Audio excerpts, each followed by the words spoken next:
This is still the fastest way to scale your rental property portfolio in 2025. You buy a house, you renovate it, and then pull some or all of your equity out, and then buy another. Even with today's interest rates, it can still work if you get creative.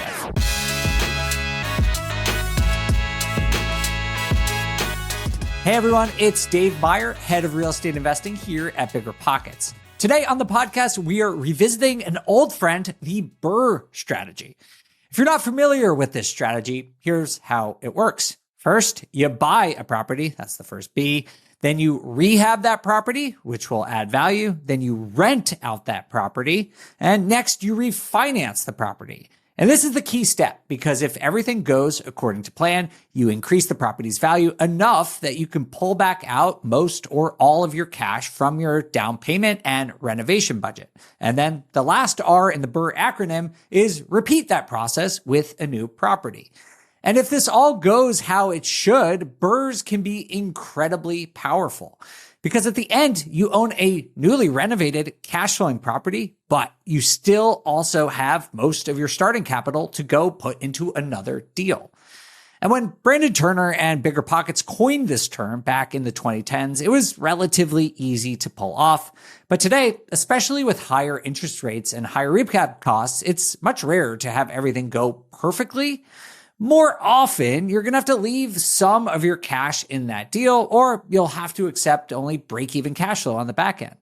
But that does not mean that BRRRR is dead. It just means that you need to modify it. You need to get more creative.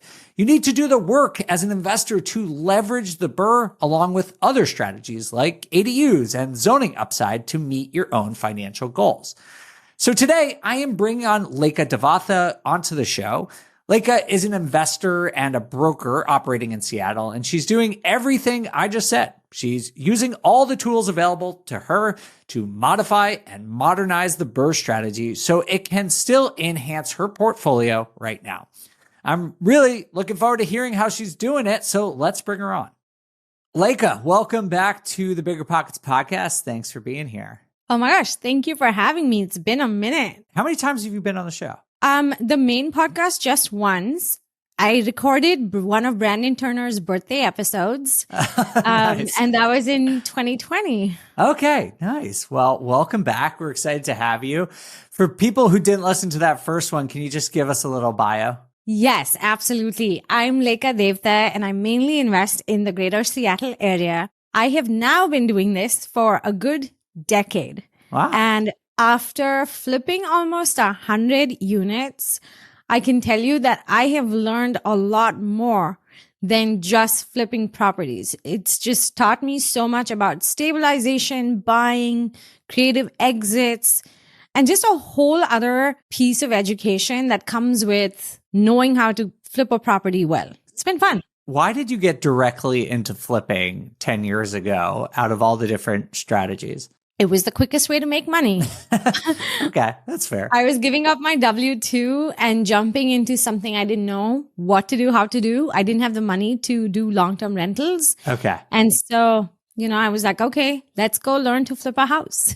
Okay. Well, I love it. But today we're actually not here talking about flipping. We're here to talk about the BRRRR method. So at what point did you start doing BRRRR as well? I would say about 3 years after starting to invest in real estate, I met my friend Thatch and he was like, if you keep flipping homes, all you're going to be doing is a job.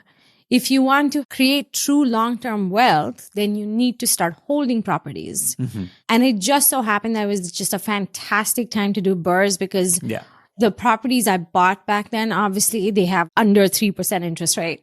Maybe you could give us a definition of BRRRR just for anyone who is not super familiar with it. But to me, it's kind of the perfect hybrid between flipping a house and a rental. You kind of get some of the benefits of each, right? Exactly. So a BRRRR property is basically when you buy a property, you renovate it, you rent it out, you refinance. It could be a cash out refinance or not, or you leave some money in the deal, but then you repeat the process. And by doing this over and over again, what you're doing is you're buying something that is obviously under market value And by putting in your sweat equity, by actually doing the rehab and doing the work, you are able to increase, like force appreciation and value on that property. And not only that, once you rent it out, you actually can make great cash flow. I know with interest rates being where they are today, it's a little bit more challenging, but trust me, those opportunities still exist. Good. Yeah. Well, that's what I want to talk about, because there is this sort of narrative in our industry right now that the BRRRR is dead or it's not possible. I think my own experience would speak to that's not true. Yes. I'm curious about yours, because you're in a very different market. You're in Seattle. It's expensive. Like, what are the types of deals you're doing right now? Okay, let's talk about a couple of deals that I did just in the last few months, which I completely was able to utilize the BRRRR strategy. So first, I bought a single family home. It was literally something that was on market. Anyone could have bought it. But what was cool about this single family home was that it was on a double street, which means the house was on one street, but the backyard was on a second street. There's few special streets that actually have it. Now, what this means is I can build a dadu in the back, and the dadu would have its own street frontage. And a dadu, just for everyone, is a detached accessory dwelling unit. So when you talk about ADUs and zoning upside, this comes up a lot. An ADU can mean a lot of different things, but it can mean a second unit in your basement, in your attic that you stick onto the side of a house. A DADU or a dadu is one that is freestanding. It's not touching the primary dwelling. And so it sounds like Leka, what you're saying is there's opportunities to build a dadu where it doesn't feel like tucked in someone else's backyard. You're sort of giving them a more single family home experience. Exactly. Than a traditional dadu. Absolutely. Is that the primary type of deal you're doing in Seattle? No, I'm actually also doing land banks. Oh. So buying property now, stabilizing it. So still buying them very distressed, because I love distressed property. That's how I know you're friends with James Stater. Yeah. Because you buy just the scariest buildings. I love those. Yeah. So when I buy a distressed single family home, I'm able to fix it up, raise the value. So the appraisal comes in much higher.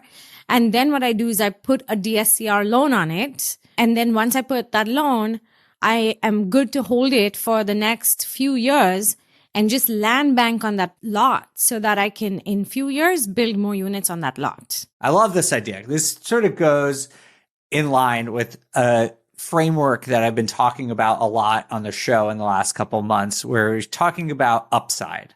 And the general framework here is that if you can buy a deal that you can at least make break even in the first year, and then there's different like upsides to it in 2 years, 3 years, 5 years, like those to me are good deals in 2025. Like it sounds like you're doing just that. You're buying something, stabilizing it. I assume if you're getting a DSCR loan, most lenders, the reason it's called the debt service coverage ratio loan is that they're looking for some ratio between the income of the property and the amount of the debt service, hence the name. Right. And so most of them, obviously, they want at least one, which means that the rental income will cover the debt service. Yeah. A lot of them look for 1.2, which means that you need 120% of your debt service in terms of revenue.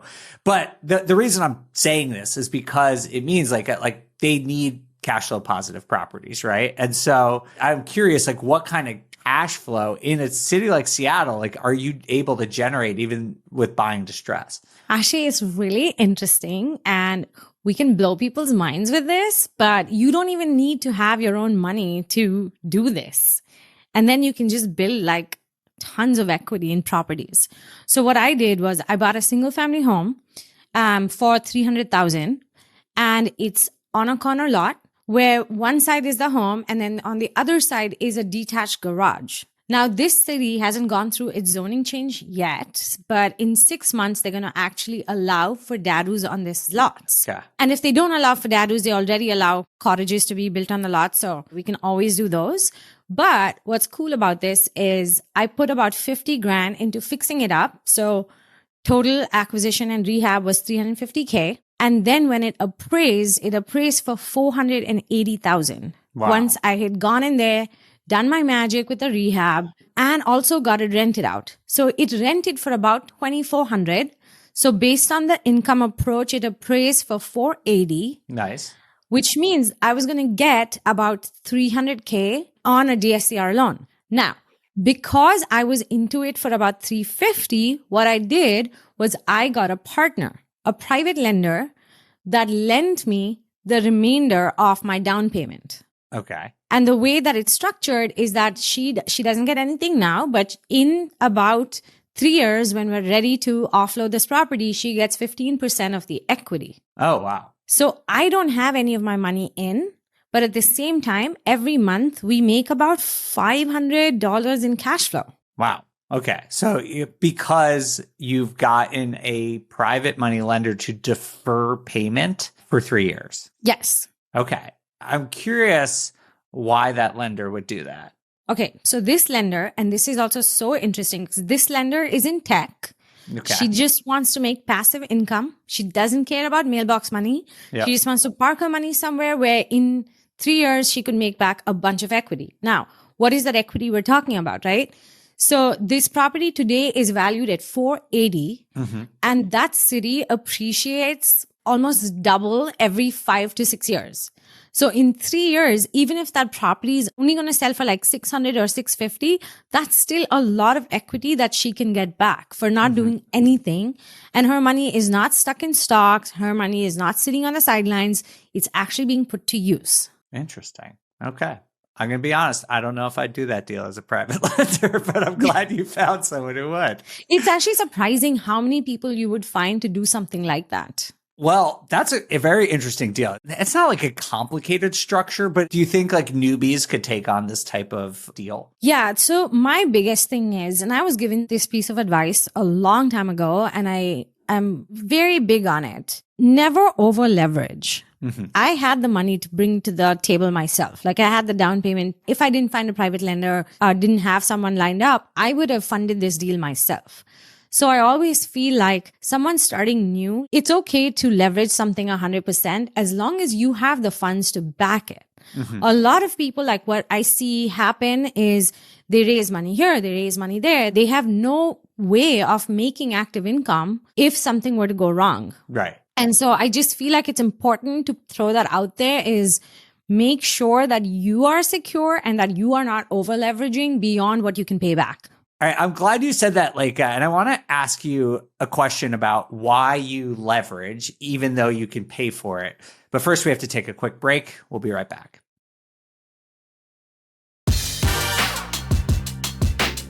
We're back on the BiggerPockets podcast here with Leka Devatha, talking about the BRRRR method and a couple creative strategies that she has employed in today's day and age. And before the break, Leka, you said that you had taken on a lot of debt. You didn't put a lot of money into this deal, but you have the money to do it. So I get this question a lot. Why? Why would you do that if you could just pay for it yourself? Great question. Because I want to scale. Instead of doing one property and using all of my money, I want to hedge my bets and put it across multiple different properties. Not just that, I think holding real estate is more expensive than anything else. It could be a tenant not paying. It could be a squatter issue. It could be a roof leak. It could be a sewer line. It could be so many different things. Just little things like the carpet needs to be replaced or the wooden flooring has to go or something like that. So owning real estate for me is super expensive in a way. So I'm like, I always have to just keep aside funds for incidentals. So it doesn't mean that I would want to put all that money into one deal. I can always hold it and say, okay, if I don't have a private lender, if the deal goes south, then I have rainy day money. That makes a lot of sense to me because I sort of struggled with this too, because as I started doing a little bit of private money lending, a lot of the people who I'd consider lending to, like they could definitely just buy these houses themselves. And I was always kind of like, why would you do that? And like you said, you know, it's a lot about hedging and also leverage really boosts your return as an investor. Like if you think about the percentage return that you get by using someone else's money, it really accelerates it. So if you're, you know, only have to put in $100,000 to build $100,000 in equity, that's an 100% ROI. If you're putting $500,000 to get that same $100,000 in equity, yeah, maybe you're making less cash because you're paying someone that interest, but you're only getting a 20% ROI. And so you sort of have to think about the math there. And that's why, banks exist and why private money lenders are willing to do these things, because it can create win-win scenarios for the lender who's probably just looking for a stable return like Leka was talking about, and growth capital for investors like Leka who want to scale. And also, I think it just makes you more lendable because like you said, if you came to me and said, hey, I want to invest in a deal of yours, you know that I already have the money and I don't need it. I'm not desperate. Totally. You'd rather lend to someone like that than lending to someone that doesn't have that experience or doesn't have that credibility and the bank account, because then if something were to go wrong with the deal, then your money is gone. Yeah. You want like actual collateral and experience. Right. Going back to this sort of narrative that we continuously hear that BRRRR is dead.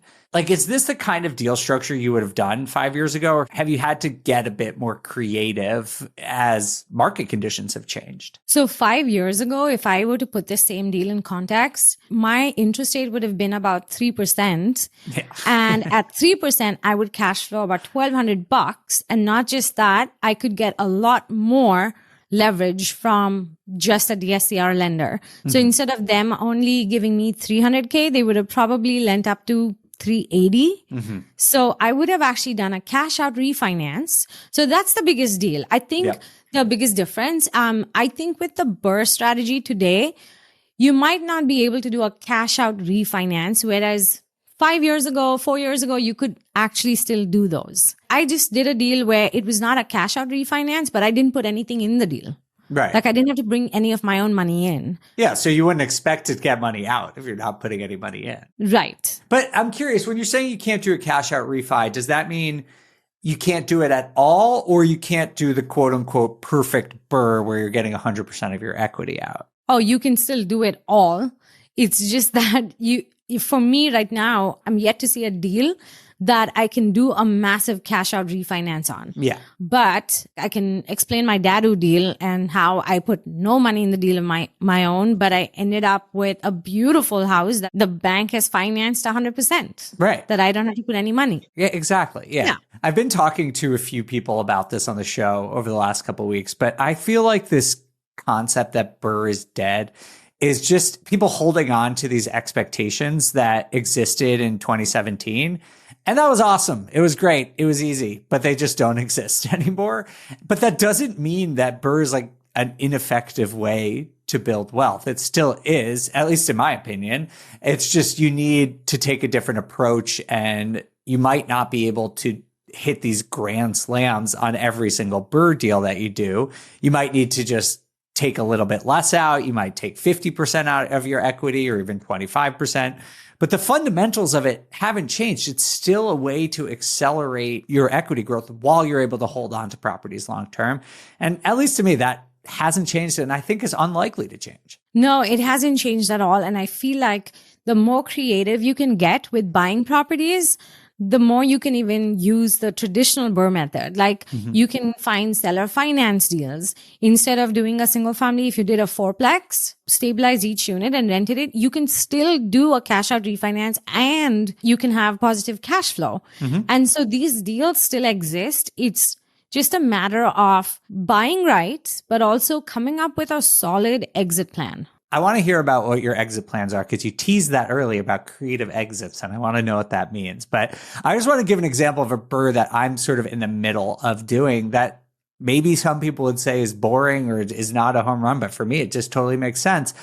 I bought a deal. It was occupied. And then over the course of a year, as tenants moved out, I renovated each of the units and I invested additional money into renovating them. That I paid for that cash. How many units were there? Just two. 2 units. Easy to do, mostly cosmetic. There was a couple of systems that needed updated. It's an old building.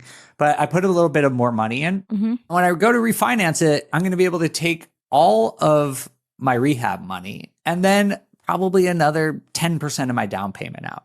And so for me, I just added value to the property, and I'm putting less money down than I originally did on a deal that was cash flowing on day one and is now going to cash flow significantly better. Did I do it for free? No, like I have to leave some money into it. But as a buy and hold investor, I'm okay with that, especially in today's day and age. Like I don't want to be max leveraged. So I'm okay keeping some money in there. And if you evaluate that by pretty much any financial metric other than like, is it as good as what you did in 2018? Like it's still a good deal and it's still a good investment. But also, can you imagine what's going to happen to it if interest rates did go down? Right. Totally. Yeah, you would walk away with so much equity and you can refinance. I mean, there's so many different possibilities. Yeah. And the value of it will probably go up in that case. But like, even if it doesn't, like it's still a good deal. And I think it puts you in a position to get both because cash flow is hard to find. And so to me, at least, you need to find these ways to add equity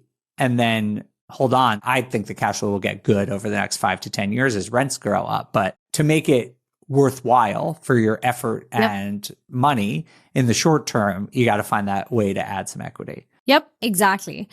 So I'm also a real estate broker and I like doing investment type sales. And so I had this young couple come to me and they were like, look, we really just want to do a house hack. And so I ended up finding them on market, a duplex, just like you said. But this duplex, what was cool about it was turnkey. So they ended up living upstairs and they're renting out the downstairs. But the duplex on the side has a massive side yard and a huge backyard. So going into that, we knew we could build in the back. And so now that the city has changed its zoning, we just found out last week that they can build about 4 units in the back. Whoa. So cool. That means they can literally sit in their living room and build in the backyard and walk away with millions of dollars of equity. And because it's their primary residence, that's all going to be tax-free, right? All tax-free. Beautiful. Love that. That to me is like this upside framework, right? It's like you're taking your primary residence, you're using an owner-occupied strategy, then you're doing zoning upside, then you're doing value add upside. Like you're looking at a deal that if you just looked at it on Zillow, it wouldn't make sense. But if you do just that extra level of research about what's possible and how to bring this property to its highest and best use, that sounds like a home run. That's a grand slam deal right there. You know, that's a fantastic deal. So I think that goes to just showing about, it's a little bit harder than it was, but the returns are still absolutely possible. Yeah, killer. All right, I want to talk about steps that our audience can take, Leka, to pursue their next BRRRR. But first, we have to take a quick break. Before we go to break, though, I do want to remind everyone that BPCon tickets are out for sale. We have early bird tickets available. It gives you $100 off our tickets. This year, it's in Vegas. Leka, I know you're going to be there, right? I'll be there. Are you speaking this year? I am. What are you talking about? Well, as luck would have it, I am doing a whole workshop on optimizing your portfolio. Oh, very cool. Yeah. So if you want to hear Leka's talk, I'll be talking. All of our other friends here on the BiggerPockets podcast will be there. Go buy a ticket now because it is the cheapest they will be. Go to biggerpockets.com/conference and get your early bird ticket today. We'll be right back.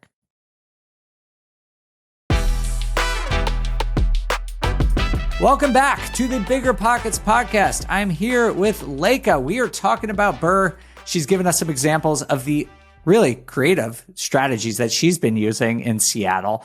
Like, I'm curious though, are there any tips as an agent and an experienced flipper, experienced BRRRR investor that you would give to people who want to get into BRRRR but are finding it difficult in today's market? Yeah, I mean, there's so many different strategies. A lot of them just, starts with finding the property and you can just find them online. You don't even have to go look for off-market deals. But I think like rent by room is a really good strategy. Seattle doesn't have this, but a lot of other markets have rent by room specialists that they're like Airbnb operators. You just give them your house and they can run all of it. All of the marketing, screening tenants. I mean, it's incredible what they can do. So I tried this in the Raleigh market and I was like, oh my gosh, this is amazing. And so you could just buy a house with lots of bedrooms. You don't even have to fix it up. You can put new paint, carpet, maybe. That's a great way to increase income. Is that different from BRRRR though? Or were you saying you would like buy a BRRRR, fix it up and do that? Or you're saying you just buy a stabilized house and do that? You can do both. I'm going to say this again. I will never buy a turnkey house or even like a minor cosmetic house. I am all about the down to the studs.